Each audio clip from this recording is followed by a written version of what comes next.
പെണ്ണുപിടിയൻ്റെയൊക്കെ പാട്ടുകൾ ഞങ്ങൾ എന്തിനാണ് കേൾക്കുന്നതെന്ന് കേരളത്തിലെ ജനങ്ങൾക്ക് ബോധം വന്നു, അല്ലെങ്കിൽ അങ്ങനെ ഒരു ചിന്താഗതി അവരിലേക്ക് വന്നു.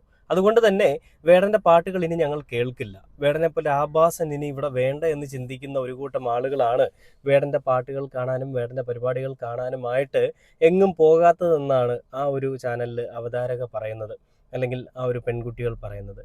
ആ പെൺകുട്ടി അത് പറയുമ്പോഴും അതിന് ഓപ്പോസിറ്റ് ഇരിക്കുന്ന ഒരാൾ അതിനെപ്പറ്റി കാര്യങ്ങൾ കൃത്യമായിട്ട് സംസാരിക്കുന്നുണ്ട്. അവർ പറയുന്നതിലും എല്ലാം ഏകദേശമൊക്കെ വേടൻ എന്ന് പറയുന്ന ഒരു വ്യക്തിയുടെ ഒരു പരിപാടി കഴിഞ്ഞു, അടപ്പ് തെറിച്ചു, ഇനി ഇല്ല, ആ ഒരു കഞ്ചാവോളി ഇനി വളർന്നു വരാൻ പാടില്ല, അല്ലെ അങ്ങനെ ഒരാൾ ഇനി വേണ്ട, ഇങ്ങനത്തെ നല്ല പാട്ടുകളൊക്കെ ഇവിടെ ഉള്ളപ്പോൾ എന്തിനാണ് ഇതുപോലെ ആഭാസന്റെ പാട്ടുകൾ കേൾക്കുന്നതെന്ന് ജനങ്ങൾ ചിന്തിച്ച് കാണുന്നൊക്കെയാണ് പറഞ്ഞു വരുന്നത്. ഇവരിത് പറയാൻ കാരണമായതല്ല, ഇവരെ കൊണ്ട് ഇത് പറയിപ്പിക്കാൻ കാരണമായ ഒരു കാര്യം എന്ന് പറഞ്ഞു കഴിഞ്ഞാൽ, കഴിഞ്ഞ ദിവസം വേടന്റെ ഒരു പരിപാടി വെഞ്ഞാറമൂട് എന്ന് പറയുന്ന സ്ഥലത്ത്, തിരുവനന്തപുരം വെഞ്ഞാറമൂട്ടിൽ നടക്കുകയുണ്ടായി.